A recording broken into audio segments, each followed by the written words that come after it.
శ్రీకాకుళం జిల్లా సర్దార్ వల్లభాయ్ పటేల్ 150 జయంతి వేడుకలు శ్రీకాకుళం జిల్లాలో ఘనంగా జరిగాయి. శ్రీకాకుళంలోని సూర్యమహల్ కోడలి నుండి అంబేద్కర్ జంక్షన్ వరకు ఏకతార్ ర్యాలీ నిర్వహించి సర్దార్ వల్లభాయ్ పటేల్ కు నివాళులర్పించారు. ఈ ర్యాలీలో Srikakulam MLA Gondu Shankar, BJP MLA NTR భారీ సంఖ్యలో విద్యార్థులు పాల్గొన్నారు. భారత ఏకీకృత రూపశిల్పి సర్దార్ వల్లభాయ్ పటేల్ అన్నారు ఎమ్మెల్యే ఎన్టీఆర్. భారతదేశానికి సర్దార్ వల్లభాయ్ పటేల్ చేసిన సేవలని సందర్భంగా ఎమ్మెల్యే కొనియాడారు. 562 సంస్థానాలను భారతదేశంలో విలీనం చేసి ఐక్యతకు మారుపేరుగా నిలిచిన గొప్ప వ్యక్తి వల్లభాయ్ పటేల్ అన్నారు. వల్లభాయ్ పటేల్ ఆశయాలను ముందుకు తీసుకువెళ్లవలసిన బాధ్యత భారతదేశ యువత పైన ఉందని గుర్తు చేశారు ఎమ్మెల్యే ఎన్ఈఆర్.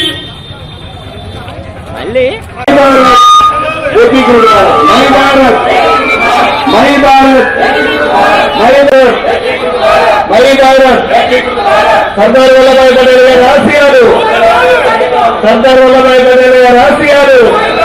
మాతరం మాతరం మాతరం మాతరం మాతరం మాతరం మాతరం సర్దార్ వల్లభాయ్ పటేల్ గారి ఆశయాలు, సర్దార్ వల్లభాయ్ పటేల్ గారి ఆశయాలు. మాతరం మాతరం మాతరం మాతరం మాతరం మాతరం మాతరం.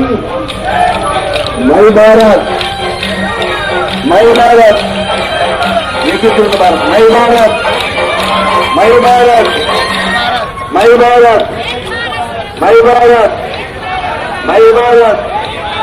సర్దార్ వల్లభాయ్ పటేల్ గారి ఆశయాలు, సర్దార్ వల్లభాయ్ పటేల్ గారి ఆశయాలు, సర్దార్ వల్లభాయ్ పటేల్ గారి ఆశయాలు, సర్దార్ వల్లభాయ్ పటేల్ గారి ఆశయాలు, సర్దార్ వల్లభాయ్ పటేల్ గారి ఆశయాలు. My Bharat my Bharat my Bharat my Bharat.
లోపలికి వెళ్ళిపోయావా?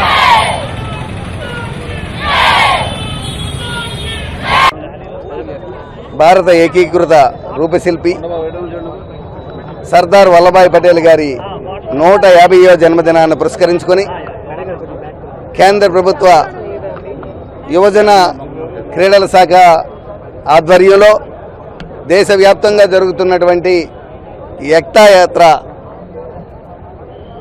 ఈరోజు మన శ్రీకాకుళం జిల్లాలో కూడా సూర్యమహల్ జంక్షన్ నుంచి అంబేద్కర్ విగ్రహం వరకు బోయా 7 రోడ్ జంక్షన్ ద్వారా ఈ యాత్ర సాగుతుంది. ప్రతి జిల్లాలో కూడా 3 యాత్రలు చేయాలన్నది లక్ష్యంగా పెట్టుకున్నాం. రాజకీయాలకు అతీతంగా ప్రజాప్రతినిధులు కానీ, అధికారులు కానీ, యువత, విద్యార్థులు అందరూ కూడా ముఖ్యంగా మై భారత్, ఎన్ఎస్ఎస్, ఎన్సిసి వీరందరి ఆధ్వర్యంలో ఈ కార్యక్రమం నిర్వహించడం జరుగుతుంది. భారతదేశానికి సర్దార్ వల్లభాయ్ పటేల్ గారు చేసినటువంటి ఎనలేని కృషి ఏకీకృత భారతదేశానికి చేయడం కోసం సుమారు 562 సంస్థానాలను భారతదేశంలో విలీనం చేయించి భారతదేశ యూనిటీకి, ఐక్యతకు మారుపేరుగా నిలిచినటువంటి ఆ మహనీయుని ఆశయాల్ని యువతలో నింపాలి, యువతలో దేశభక్తి, సర్దార్ వల్లభాయ్ పటేల్ గారి యొక్క ఆశయాలు తెలియజేయడానికి ఈ ఏకతా యాత్రని మనం దేశవ్యాప్తంగా నిర్వహించడం జరుగుతుంది. ఇందులో మన కేంద్ర ప్రభుత్వంతో పాటు రాష్ట్ర ప్రభుత్వం కూడా గౌరవ ముఖ్యమంత్రి చంద్రబాబు నాయుడు గారు కూడా ఈ కార్యక్రమాన్ని రాష్ట్ర వ్యాప్తంగా చేయాలని నిర్ణయించారు. అందులో భాగంగా ఈరోజు మన జిల్లాలో అన్ని జిల్లాల్లో ఈరోజు ఈ టైంకి ప్రారంభమవుతుంది. మన జిల్లాలో కూడా ఇక్కడ ఈ యాత్రని ఈరోజు ప్రభుత్వ అధికారులు అందరి ఆధ్వర్యంలో, అలాగే ఎంతోమంది ఇంటలెక్చువల్స్, ప్రజాప్రతినిధులు, అలాగే పత్రికా సోదరులు, మీడియా మిత్రులు అందరి సహాయ సహకారాలతో ఈరోజు ఈ కార్యక్రమాన్ని నిర్వహించడం జరుగుతుందని చెప్పి మీ అందరికీ తెలియజేస్తాను.